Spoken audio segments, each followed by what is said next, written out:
Genèse chapitre 43. Et la famine pesait sur le pays.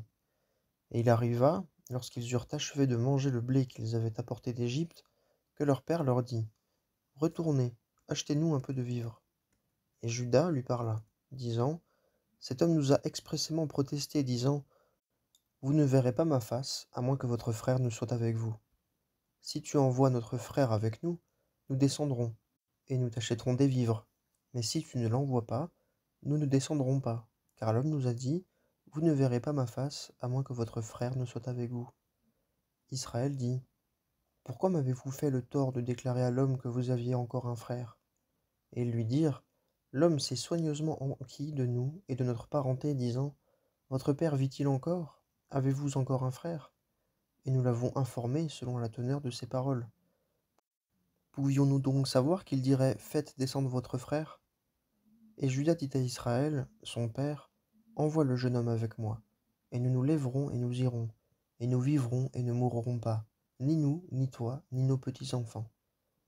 Moi, je réponds de lui: Tu le redemanderas de ma main. Si je ne te le ramène, et si je ne le présente devant ta face, je serai tous mes jours coupable envers toi. Car si nous n'avions pas tardé, certes, nous serions déjà revenus 2 fois. Et Israël, leur père, leur dit: Eh bien, s'il en est ainsi, faites ceci. Prenez dans vos vases des meilleurs produits du pays, et portez à l'homme un présent, un peu de baume et un peu de miel, des épices et de la myrrhe, des pistaches et des amandes. Et prenez d'autre argent dans vos mains, et l'argent qui était remis à l'ouverture de vos sacs, reportez-le dans vos mains, peut-être était-ce une erreur. Et prenez votre frère, et levez-vous, retournez vers l'homme, et le Dieu Tout-Puissant vous fasse trouver compassion devant l'homme, afin qu'il renvoie votre autre frère, et Benjamin. Et moi, si je suis privé d'enfants, j'en serai privé. Et les hommes prirent ce présent, et ils prirent double argent dans leurs mains, et Benjamin, et ils se levèrent, et descendirent en Égypte, et ils se tinrent devant Joseph. Et Joseph vit Benjamin avec eux, et il dit à celui qui était préposé sur sa maison: Mène ces hommes dans la maison, et tue, et apprête, car ces hommes mangeront avec moi à midi. Et l'homme fit comme Joseph avait dit, et il amena les hommes dans la maison de Joseph. Et les hommes eurent peur de ce qu'on les menait dans la maison de Joseph, et ils dirent: C'est à cause de l'argent qui fut remis dans nos sacs au commencement que nous sommes emmenés, pour qu'on se jette sur nous, et pour qu'on tombe sur nous, et pour qu'on nous prenne comme serviteurs, avec nos ânes. Et ils s'approchèrent de l'homme qui était préposé sur la maison de Joseph, et lui parlèrent à l'entrée de la maison, et dirent: Ah, mon Seigneur, nous sommes descendus au commencement pour acheter des vivres. Et il est arrivé, lorsque nous fûmes venus au caravansérail, que nous avons ouvert nos sacs, et voici, l'argent de chacun était à l'ouverture de son sac, notre argent selon son poids, et nous l'avons rapporté dans nos mains. Et nous avons apporté d'autre argent dans nos mains pour acheter des vivres. Nous ne savons pas qui a mis notre argent dans nos sacs. Et il dit: Paix vous soit, ne craignez pas. C'est votre Dieu et le Dieu de votre Père qui vous a donné un trésor dans vos sacs. Votre argent m'est parvenu. Et il fit sortir Siméon vers eux. Et l'homme introduisit ces hommes dans la maison de Joseph, et leur donna de l'eau, et ils lavèrent leurs pieds, et il donna du fourrage à leurs ânes. Et ils préparèrent le présent pour l'arrivée de Joseph à midi, car ils avaient entendu qu'ils mangeraient là le pain. Et Joseph vint à la maison, et ils lui apportèrent dans la maison le présent qui était dans leurs mains, et se prosternèrent devant lui contre terre. Et il leur demanda s'ils étaient bien, et il dit: Votre père, le vieillard dont vous m'avez parlé, est-il bien? Vit-il encore? Et ils dirent: Ton serviteur, notre père, est bien, il vit encore. Et ils s'inclinèrent et se prosternèrent. Et il leva les yeux et vit Benjamin, son frère, fils de sa mère, et dit: Est-ce là votre plus jeune frère dont vous m'avez parlé? Et il dit: Dieu te fasse grâce, mon fils. Et Joseph se hâta, car ses entrailles s'étaient émues envers son frère, et il cherchait où pleurer. Et il entra dans sa chambre, et y pleura. Puis il se lava le visage et sortit. Et il se contint, et dit: Servez le pain. Et on le servit, lui à part, et eux à part, et les Égyptiens qui mangeaient avec lui à part. Car les Égyptiens ne pouvaient manger le pain avec les Hébreux, car c'est une abomination pour les Égyptiens. Et ils s'assirent devant lui, le premier-né selon son droit d'aînesse, et le plus jeune selon sa jeunesse. Et ces hommes s'étonnaient entre eux. Et il fit porter des mets devant lui, Et la portion de Benjamin était 5 fois plus grande que les portions d'eux tous. Et ils burent et firent bonne chère avec lui. Évangile selon Marc, chapitre 13. Et comme il sortait du temple, un de ses disciples lui dit: Maître, regarde, quelle pierre et quel bâtiment! Et Jésus répondant lui dit: Tu vois ces grands bâtiments? Il ne sera point laissé pierre sur pierre qui ne soit jeté à bas. Et comme il était assis sur la montagne des Oliviers vis-à-vis du temple, Pierre et Jacques et Jean et André l'interrogèrent en particulier: Dis-nous quand ces choses auront lieu, et quel sera le signe quand toutes ces choses devront s'accomplir. Et Jésus leur répondant se mit à dire: Prenez garde que personne ne vous séduise, car plusieurs viendront en mon nom, disant: C'est moi, et ils en séduiront plusieurs. Et quand vous entendrez parler de guerre et de bruit de guerre, ne soyez pas troublés, car il faut que ces choses arrivent, mais la fin n'est pas encore. Car nation s'élèvera contre nation, et royaume contre royaume, et il y aura des tremblements de terre en divers lieux, et il y aura des famines et des troubles. Ces choses sont des commencements de douleur. Mais vous, prenez garde à vous-mêmes, car ils vous livreront aux Sanhédrins et aux synagogues, vous serez battus, et vous serez traduits devant les gouverneurs et les rois à cause de moi, pour leur servir de témoignage. Et il faut que l'Évangile soit auparavant prêché dans toutes les nations. Et quand ils vous mèneront pour vous livrer, ne soyez pas à l'avance en souci de ce que vous direz, et ne méditez pas votre discours. Mais tout ce qui vous sera donné en cette heure-là, dites-le, car ce n'est pas vous qui parlez, mais l'Esprit Saint. Et le frère livrera son frère à la mort, et le père son enfant. Et les enfants s'élèveront contre leurs parents et les feront mourir. Et vous serez haïs de tous à cause de mon nom. Et celui qui persévérera jusqu'à la fin, celui-là sera sauvé.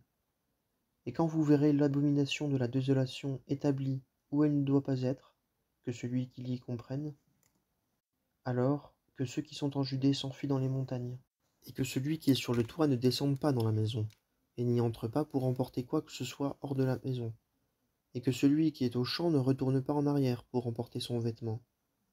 Mais malheur à celles qui sont enceintes et celles qui allaitent en ces jours-là. Et priez que cela n'ait pas lieu en hiver, car ces jours-là seront une tribulation telle qu'il n'y en a point eu de semblable depuis le commencement de la création que Dieu a créée, jusqu'à maintenant, et qu'il n'y en aura jamais. Et si le Seigneur n'eût abrégé ces jours, nulle chair n'eût été sauvée, mais à cause des élus qu'il a élus, il a abrégé les jours. Et alors, si quelqu'un vous dit: Voici, le Christ est ici, ou Voici, il est là, ne le croyez pas, car il s'élèvera de faux Christ et de faux prophètes, et ils montreront des signes et des prodiges, pour séduire, si possible, même les élus. Mais vous, soyez sur vos gardes. Voici, je vous ai tout dit à l'avance. Mais dans ces jours-là, après cette tribulation, le soleil sera obscurci, et la lune ne donnera pas sa lumière, et les étoiles du ciel tomberont, et les puissances qui sont dans les cieux seront ébranlées. Et alors ils verront le Fils de l'homme venant sur les nuées, avec une grande puissance et avec gloire. Et alors il enverra ses anges, et il rassemblera ses élus des 4 vents, depuis le bout de la terre jusqu'au bout du ciel. Mais apprenez du figuier la parabole qu'il vous offre. Quand déjà son anneau est tendre et qu'il pousse des feuilles, vous connaissez que l'été est proche. De même aussi vous, quand vous verrez arriver ces choses, sachez que cela est proche, à la porte. En vérité, je vous dis que cette génération ne passera point, que toutes ces choses ne soient arrivées. Le ciel et la terre passeront, mais mes paroles ne passeront point. Mais quant à ce jour-là, ou à l'heure, personne n'en a la connaissance, pas même les anges qui sont dans le ciel, ni même le Fils, mais le Père. Prenez garde, veillez et priez, car vous ne savez pas quand ce temps sera. C'est comme un homme allant hors du pays, laissant sa maison, et donnant de l'autorité à ses esclaves, et à chacun son ouvrage. Et il commanda au portier de veiller.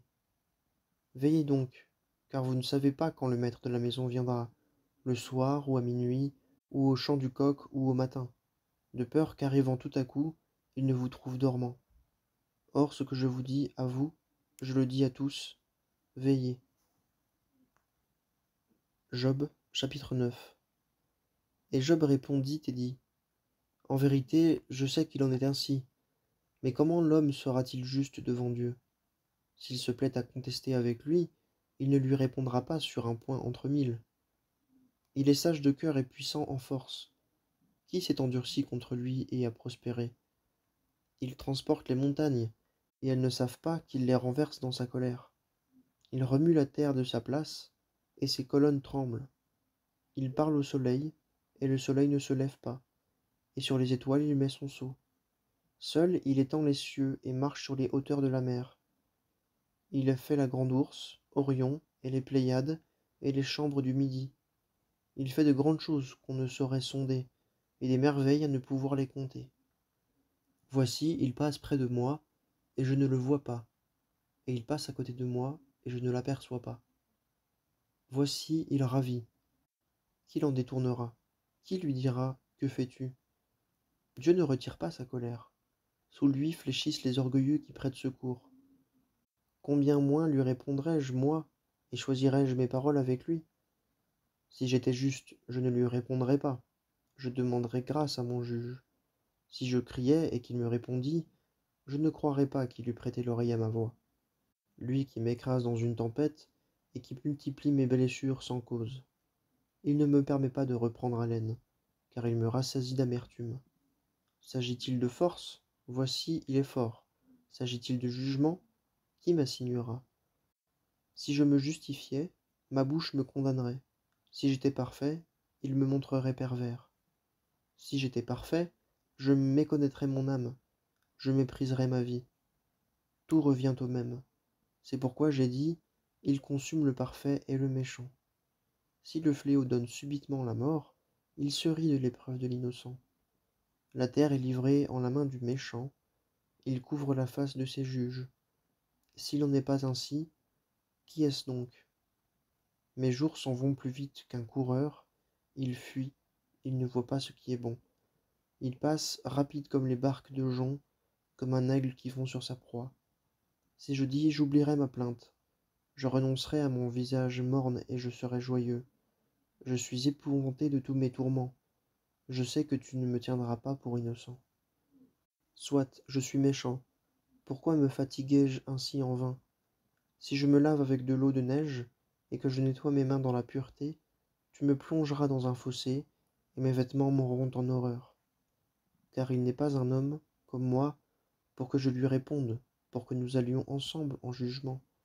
Il n'y a pas entre nous un arbitre qui mettrait sa main sur nous deux, qu'il retire sa verge de dessus moi, et que sa terreur ne me trouble pas. Alors je parlerai, et je ne le craindrai pas, mais il n'en est pas ainsi de moi. Épître aux Romains, chapitre 13. Que toute âme se soumette aux autorités qui sont au-dessus d'elle, car il n'existe pas d'autorité si ce n'est de par Dieu, et celles qui existent sont ordonnées de Dieu, de sorte que celui qui résiste aux autorités résiste à l'ordonnance de Dieu, et ceux qui résistent feront venir un jugement sur eux-mêmes. Car les magistrats ne sont pas une terreur pour une bonne œuvre, mais pour une mauvaise. Or veux-tu ne pas craindre l'autorité? Fais le bien, et tu recevras d'elle de la louange. Car le magistrat est serviteur de Dieu pour ton bien. Mais si tu fais le mal, crains, car il ne porte pas l'épée en vain, car il est serviteur de Dieu, vengeur pour exécuter la colère de celui qui fait le mal. C'est pourquoi il est nécessaire d'être soumis, non seulement à cause de la colère, mais aussi à cause de la conscience. Car c'est pour cela que vous payez aussi les tributs, car ils sont ministres de Dieu, s'employant constamment à cela même. Rendez à tous ce qui leur est dû. À qui le tribut. À qui le péage. À qui la crainte, à qui l'honneur, l'honneur. Ne devez rien à personne, sinon de vous aimer les uns les autres, car celui qui aime les autres a accompli la loi. Car ce qui est dit, tu ne commettras point adultère, tu ne tueras point, tu ne déroberas point, tu ne convoiteras point, et tout autre commandement qu'il puisse y avoir, est résumé dans cette parole-ci, tu aimeras ton prochain comme toi-même. L'amour ne fait point de mal au prochain. L'amour donc est la somme de la loi. Et encore ceci, connaissant le temps, que c'est déjà l'heure de nous réveiller du sommeil, car maintenant le salut est plus près de nous que lorsque nous avons cru, la nuit est fort avancée, et le jour s'est approché. Rejetons donc les œuvres des ténèbres, et revêtons les armes de la lumière. Conduisons-nous honnêtement, comme de jour, non point en orgie ni en ivrognerie, non point en impudicité ni en débauche, non point en querelle ni en envie. Mais revêtez le Seigneur Jésus-Christ, et ne prenez pas soin de la chair pour satisfaire à ses convoitises.